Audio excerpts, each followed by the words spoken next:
When it comes to food, us humans are really visual creatures. Pretty much all of us have looked at a plate of food and thought, wow, like I could just demolish that. And in contrast, we've all thought, it looks terrible.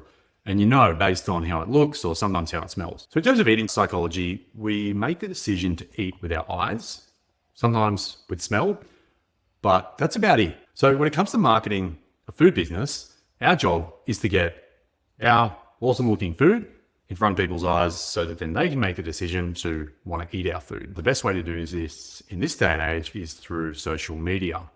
Since most of the world's eyes are glued to their phones and social media, it's a fantastic way to reach your audience and really build a fan base and a network where people can potentially want our services at some stage. It can also serve as a gateway into our business. So think of it as a digital shop front where people can have a look at what you've got and then easily walk inside if they like what they see. So the goal of this training today is to take the pain away from building your digital shop front so that you can get people to walk in the door when they're ready. We're going to help you build more brand awareness. That's going to lead to more inquiries and that's going to lead to more revenue. All right. So let's get into it. Once people arrive at your digital shop front, we want to do whatever we can to build an emotional connection with your business. Social media is saturated with great photos of food, great photos of everything, videos. So one, you can't afford to have bad images or visual assets, we call them, and you need to find a way to actually connect with them. So you need to associate your business with this great photo and leave an impression with the potential customer, all right? So that emotional impression is when they think, that looks yummy. That looks great. I want that. Remember how we talked about everyone's looked at something and thought, that looks amazing. Like I know you probably got something that comes to mind when you think of that. That's because you had an emotional connection with that thing. It really hit home for you. So we're going to go into the 3 things that are going to create this for people. So first of all, we need assets, visual assets. This is like pictures, videos, awesome, great assets of your stuff. Next, we need stories. This is a way for people to associate your assets with your stuff. So you've actually got a connection with the viewer. You know, when you go to post something on Instagram and you go to put a caption in, you're like, I wonder what I can write about this coffee or something. So you need to find a way to associate meaning behind your business with the assets you're creating for it. And lastly, we need a way to share it. We need a way to share it on social media. It's all well and good to have pictures, videos, and stories, but if we don't have a strategy to share it that's going to be effective and actually sustainable, then it kind of means nothing. So your visual assets, this is like your what? Stories are the why, and this is how we're going to do it. Make sense? Once we've got these 3 things, we're going to get lots of happy faces going, that looks yummy. I want to go into that digital shop front. All right? A big problem a lot of people have when it comes to actually capturing the content for their business is they get all excited, they get their chef organized to make a heap of food, and then you take some photos of the food, you might take some photos of your food truck or whatever, and then slowly you run out of ideas. And then that becomes a really big, eventful, frustrating day. And you think, well, how could I sustainably keep doing this? Photographer's too expensive. You don't want to do that consistently. So, photographer's a great solution, but it still doesn't solve the problem of having ideas to capture of your business consistently. So we're going to go through how to come up with a ready-to-go supply of ideas so that when you've got your stuff you want photos of and you've got a great camera or cameraman or whatever ready to go, you're actually ready to go and you've got ideas. So firstly, you can see here we've got 4 categories of things, and it's not just these 4 things we're taking photos of. We're going to integrate them and we're going to pair them with ideas so we can quickly look at them and go, we'll change that around, we'll change this around, and then we can come up with ideas quickly. So it's basically a really useful tool you can use so that you can come up with your shots you want to capture really quickly. All right. So firstly, products. You might take photos of these on their own, just solo, together. You know those Uber Eats photos where they call them a hero photo? It's capturing like a heap of products together. That's a really good tactic. And then you want to pair your products with your shop front. So you might hold your ice cream out the front of your shop or any of your other products. So you want to come up with all of your products. So solo, you might get like 8 products. There's different ways you can take them as well. And then you want to pair them. So you might get another 10 out of that. And then you can take photo products with your customers and with your staff. And you've got lots of ideas for your products, getting photos with them. Now with your customers, you can get photos of them, believe it or not, ordering, queuing. Nothing better than a shot with a massive queue in front of your food truck. So that's social proof. And then lastly, customers with staff. How good's this customer? Customer in front of your shop, and of course, customers with your products. See where we're going with this. And then lastly, the shop front and staff. So you've got staff serving, cooking, and for your shop front, we can take it from the front, right on an angle. And we've got the experience with these as well. So with these tactics, you can brainstorm really quickly. So you're going to sit down and go, okay, who can I take photos of from my customers? Who can I do it from my staff? My shop front, what angles, what location, where's that going to be? But I hope that makes sense. So this is what we call the asset alignment triangle. And basically, you can take pictures and videos of your stuff, and depending on the way you take it and what you include in it, the little things, it can easily not look like your stuff. Now, a skilled photographer should obviously account for this, but as a business owner, you've got to be across this stuff. So if you've got a friend taking photos for you, or if you've got a staff member that's really good with a camera, or you decide to learn, this stuff is absolutely critical to figuring that out. So with the asset alignment triangle, we just want 2 of these. So if you've got your logo and your props, the logo could include packaging, signage,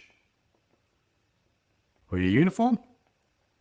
Things like that might have your brand on it. If you've got that included, that's going to align your brand with these ideas. And props.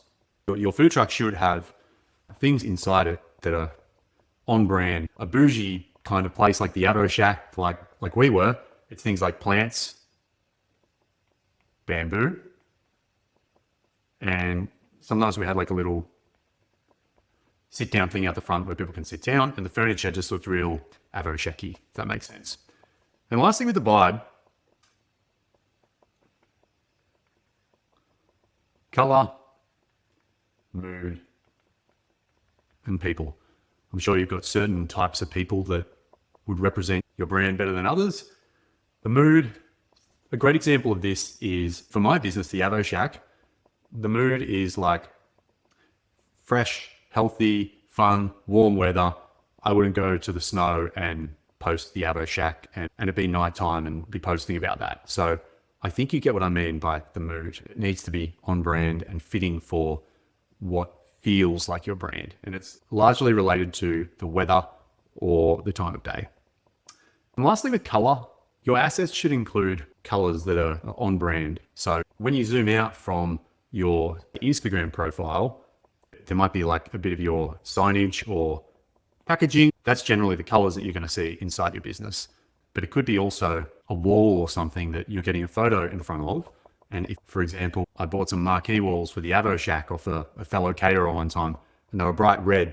And whenever I was taking photos or even setting it up anywhere, it had to be a back of the house marquee. They were really quality walls and I got a good deal on them, but I didn't want them to be in any photos or anything like that because it just wasn't on brand. So when it comes to the asset alignment triangle, you just want to have 2 of these. And that's enough. So if you've got 2 of these, you're good. Either your logo and your vibe, you're going to be on brand for any one of these assets. And if you've got a logo and props, or props and your vibe is good, then that'll be just fine. Hope that makes sense, guys. Now, I'm sure you're all wondering this, but if you're not a skilled photographer, what the hell do you do? So when it comes to photography, this is our actual photography skills, and I'm not going to go too into depth with it, but basically, if you've got a good camera, the new generation iPhones, I'm an iPhone guy, so they work great, but if you've got a great camera, they're pretty good. If you've got in this day and age, once you have an awesome camera, it's going to solve a lot of your photography problems. So camera's a massive one. Lighting, if you don't know much about lighting, Google it, because we don't have time to go into a full-blown lighting and camera lesson in this video, but I will say the best lighting tip I have ever had is to use natural lighting. And this way, you almost can't go wrong. When you're trying to get things right with, even in our coaching business, trying to get lights right everywhere when it's not natural light, it's quite challenging. And it's the last thing you want to be thinking about when you're trying to get food ready and you're dealing with your staff and that kind of thing. So make sure your camera's awesome. Make sure your lighting's awesome. Rule of thirds is another photography trick. Google it as well for more detail. We don't have too much time to go into it, but it's basically making sure the main object is always in 1/3 of either horizontal or vertical. On the outside of this triangle, this is stuff to do with the actual food. Taking photos of the food is by far the hardest thing. But like we said, we need it to look like that looks yummy. We want people to want our stuff, and that is challenging. So contrast is like, we want to make sure it stands out. You don't want to take a photo of a brown wrap in front of a brown wall or something like that. You want the food to pop. You want it to stand out. So that's contrast. Key ingredients. It's so easy to make a wrap. I'm talking about wraps because that's my business. But when we make a wrap, it's a perfect example of key ingredients being stuck inside the wrap. And like, it's delicious, but when you're taking a photo of it, you really want to make sure all the key ingredients that you want to advertise to get that looks yummy feeling inside people's heads. You want people to see the key ingredients. So for example, if I've got a bacon, egg, avo wrap, I want to have a little bit of egg, bacon, and avo just oozing out the top. And don't be shy to play with it. If it's not looking really beautiful, just get your fingers in there and really mess with it. If you've ever had a food photographer, you'll see that they just go to town and they'll like pick it apart and be like, oh, that looks good like that. So that's, without giving you a full-blown food photography lesson, that's a really critical thing to be able to get the right pictures without spending money on a photographer. Lastly is the texture. That's when the fingers playing comes into it. You want to make sure it actually looks like a nice texture. So for example, avocado, you don't want to see that looking really smooth. You want it to be a little bit chunky so people can feel what it tastes like. And like if it's meat, you want people to be able to see the texture of the meat. You've got a trial and error. Take the photo and look at it and see, can I see the texture? Can I envisage what that would taste like from the texture? Can I see the key ingredient? And does it stand out? Does it pop when I zoom back and I'm on my phone flicking through 1,000 things at once? All right.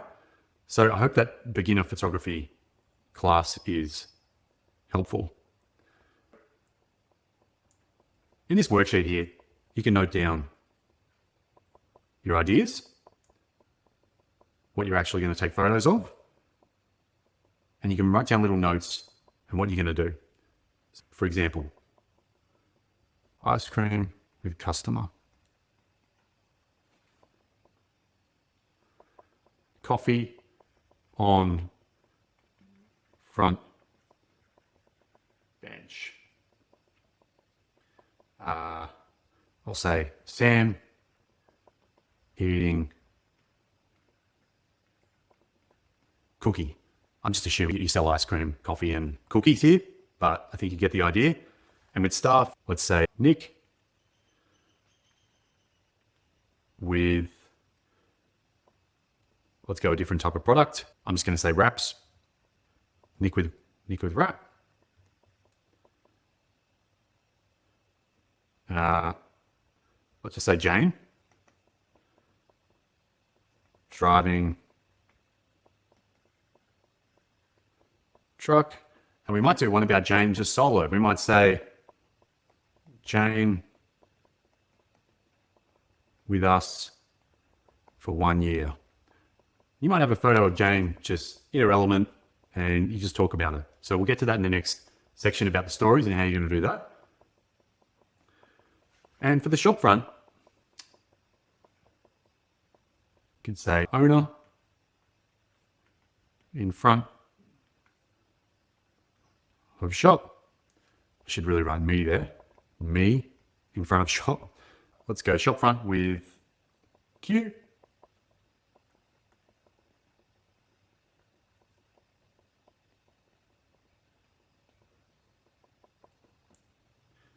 And let's say angle front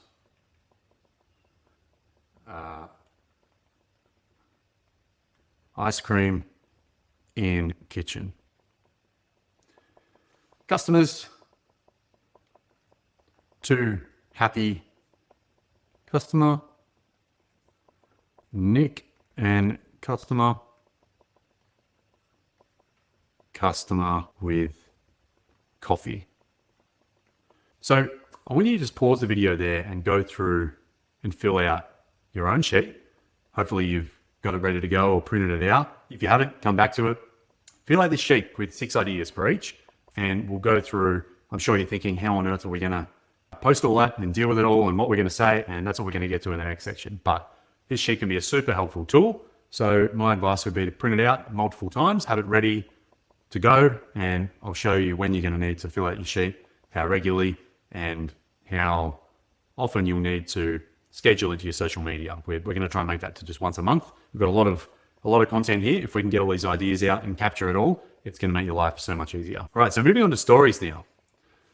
Stories really help you connect with your people. So it's the difference between someone seeing a photo of a customer eating your food on social media and they just think it's a person eating an ice cream versus your customer that loves that flavor ice cream, that comes back every week for that particular flavor. They bring a new friend every time and they just love it.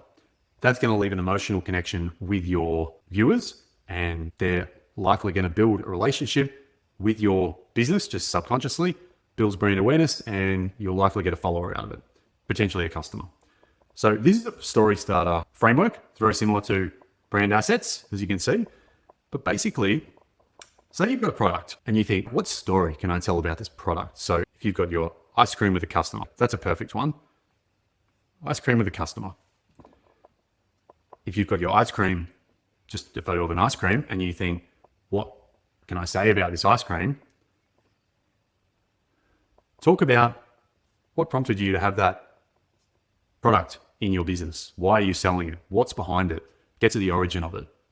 So in my business, we've got mushroom halloumi avo wraps, and it's literally one of my favorite foods. Like, I love the combination of avo, mushroom, and halloumi. So I could really go into detail about why we have that. And that's my favorite. It's one of my favorite foods. So I could not have it on the menu. And now it's nearly like our most popular product. So I think you get the idea. But basically you can say the origin, where it's come from, or you can talk about its purpose. So the purpose of having it on the menu is it's one of the greatest vegetarian options. People just love this item because it's just such a delicious vegetarian option. And now say we're going to do a story about a customer. Well, customers, you can do facts about customers.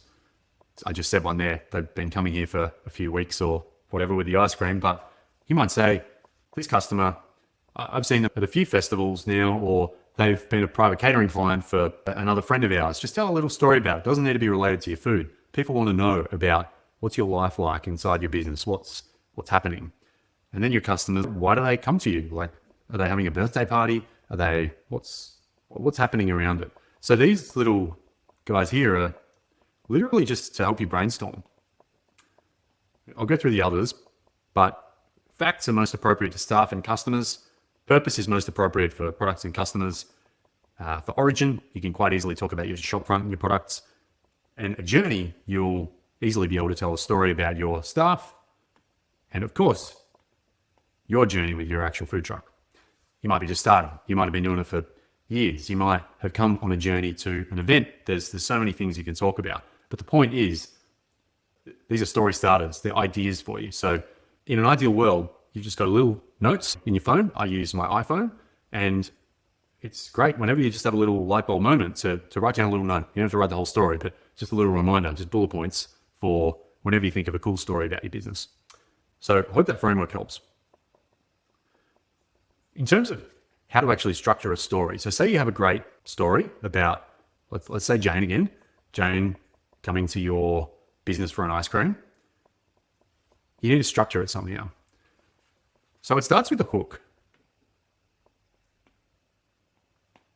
And we need a hook because people's attention span on social media is it's insane.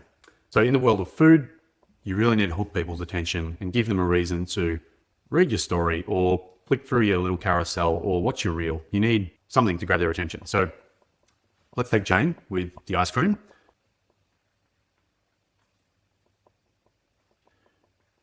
Jane has eaten this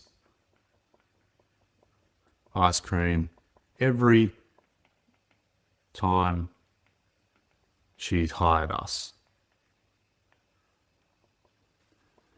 If it's a delicious looking ice cream, it's a great photo of Jane and the ice cream. You talk about Jane eating that ice cream every time she's hired us, that's a hook. It's a prompt for people to go, what else is there to this?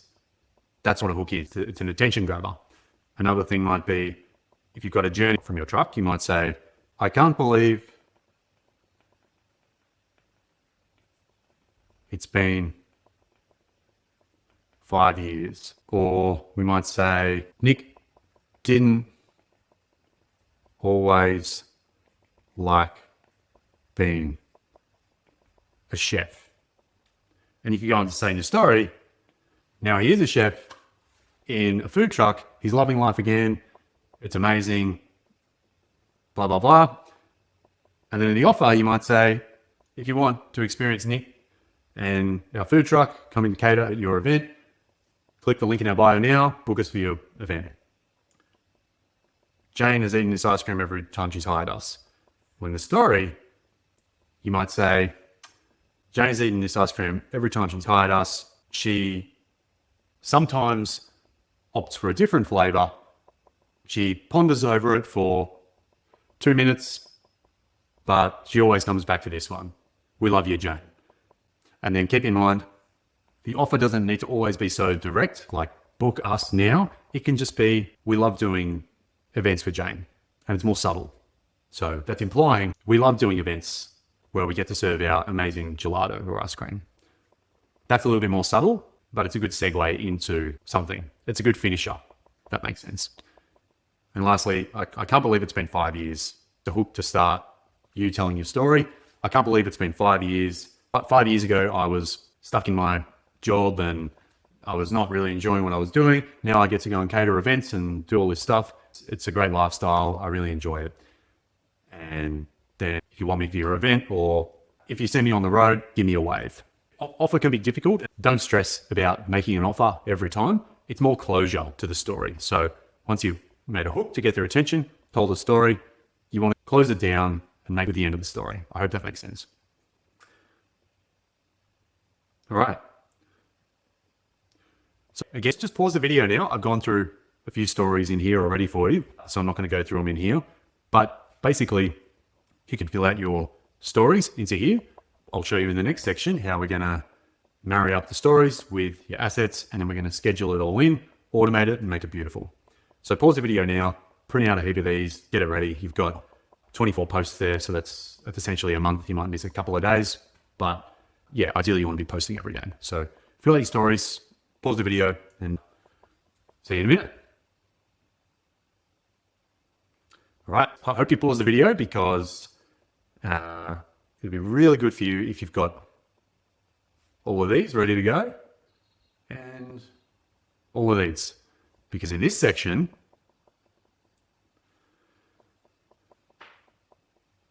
you're going to take a story that you've written about your customer and match it with a product. and match it with a product asset. So let's go up and find a product asset. Ice cream with customer.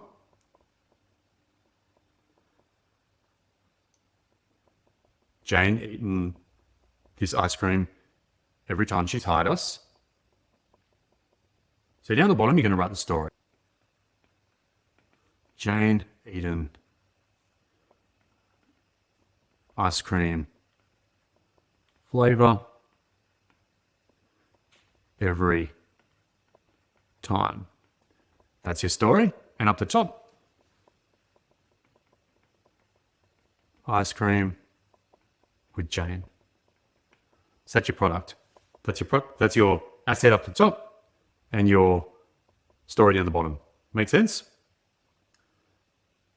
And then let's go shopfront and shopfront. And it doesn't have to be the full story written here, obviously. There's not that much space, but it's been 5 years,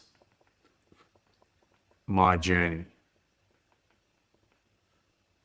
Me out front of shop. And then you might have another one with products and staff. So we might have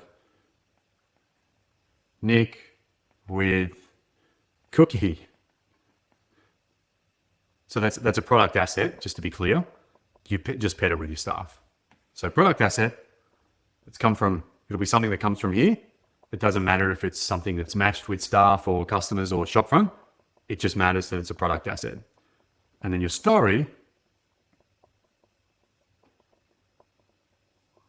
is going to be about your staff. So Nick could be eating a cookie, but like for the argument's sake here, Nick's the head chef and he might be just eating this cookie, and you can tell a story about how great a head chef he is. Or you'll tell a story about how he didn't like being chef. And you can get creative and even say, but loves our cookies. Something like that. But the idea is you have all those stories ready to go up in here. Okay? Hope that makes sense. So next we're going to go into the posting schedule. So we've basically taken all the hassle out of this for you. I'm sure you're thinking, what order do I post this in? So that's what we're going to do for you here. When people zoom out on Instagram, that's the primary platform we use if you haven't figured it out already. When someone arrives at your profile, they're going to see around 9 to 12 squares straight away. So when they zoom out, they're going to get a subconscious image, like a perception of everything in a split second, like your customer stuff, your truck, are you professional, what's your vibe, or is your food good? And they're going to make up their mind in like a split second. So the goal is that we can have it all distributed evenly, and we don't have like, customer, staff, food, because then people aren't going to see your food enough and that kind of thing. Do you want to make sure they're always seeing everything? So this is the schedule.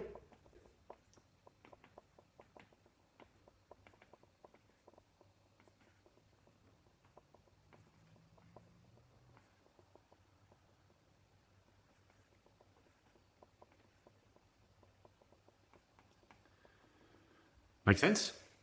So just follow that. Once you've got all your posts ready, and you post them into there. Cool. Now, profile optimization is super, super important. What you do, who you serve, how you do it. So what you do being, what cuisine do you do? For example, we make delectable Mexican goodies, private catering, corporate gigs. When they arrive on your Instagram, who do you want to attract? And you need to communicate that you are for them when they arrive at your Instagram. So if you're trying to go for major festivals, private catering, birthday parties, festivals, something like that, because a markets manager is going to arrive at your profile and be like, well, what do they do? And they're not waiting for you to tell them that they do festivals, but it's going to register that they're an experienced caterer and they look like they know what they're doing and they do festivals. So that's very important. How you do it, what's your spin on it? What makes you special? And you've got to be creative with that. But ultimately, If your profile looks super tidy, you've got amazing photography, and your grid depicts an amazing selection of what you do, as long as people know what you do, who you serve, and there's a way to book, if it's for a private catering gig, how you do it, it's a more creative, personalized point. So I hope that makes sense. In regards to these little highlight reels down the bottom here, you can simply take your grid. So all your products are going to go in food, customers, you can put in feedback. So when someone's looking to book a private gig, they might go, feedback. And then you might have a photo of Jane. Jane loves our ice cream. Books us all the time, and she always chooses this flavor. And you can just have a little photo of her on your story. Truck, it's just going to be reposts of all that grid, as I said. And lastly, pictures of your team, your staff. And finally, on the bio, you want to make sure they've got a way to message you, and you can configure this in your buttons. And if you are targeting private catering gigs, you want them to be able to book you now. So it's fine to have a link. That's also totally fine, but you've got to be able to have a way for people that are interested in booking you right now to be able to have a way to actually do that. So it's really important. It's all well and good to give them a menu and look around and everything, but if they want to take action, there's got to be a way to do it. All right. So please go through and edit your profile to look like this, and then you'll notice an enormous difference. And of course, this all comes into it, but that's a massive component as well. Now, streamlining your socials. Once your business is humming along, you want to create your stories on Wednesdays. 3 Wednesdays of a month, you write your stories, and it could be just one Wednesday. It could be just, and you can move this around wherever you want. You might put your books here, or you might say my sharing day is going to be here, but you want to be able to segregate and know when you're doing what. We don't want to be taking photos every weekend, but we want to have weekend sessions where we're getting visual assets. So every second weekend, we do a photo shoot, and you might be really good at it. You might be getting a photographer, and you might be able to cancel your next several photo shoots. But the point is, come Friday of any photo shoot, you're going to have all your ideas ready to go. You can build some of that on your Wednesdays, getting that ready. And I know you don't have tons of time in the world, but the whole point is you spend one day on a Wednesday uploading it and scheduling it to share to all your socials. And we can do that inside our software system. You can just plug it all in, it all uploads, happy days. So I hope that makes sense, guys. I know it looks like a lot of time to get all your stories and everything ready, but once you've got your sheet filled out for stories and for your visual assets, and that's what you'll do these days, or Friday night, just take half an hour to fill out your sheet before you do Saturday. And realistically, you can just do a photo shoot once a month. You shouldn't need twice every weekend, but if you can get in a habit of doing it once or twice a month, just get the camera out and you've got your sheet. You can even get your staff to do it while it's quiet in the van if you want, and you just spend half an hour every Wednesday doing your stories. You can use our software to upload it and schedule it all on the other Wednesday. Alrighty, guys, really hope that was helpful. Hope that all made sense. To recap one more time, you've got your visual assets, your stories, and your sharing strategy. Getting all of this down is going to change the game for you building your social presence and online brand awareness. Once you build brand awareness, it's almost inevitable that you're getting more inquiries and in turn, getting more revenue in the door. With that said, guys, thanks so much. I'll see you next time. Bye-bye.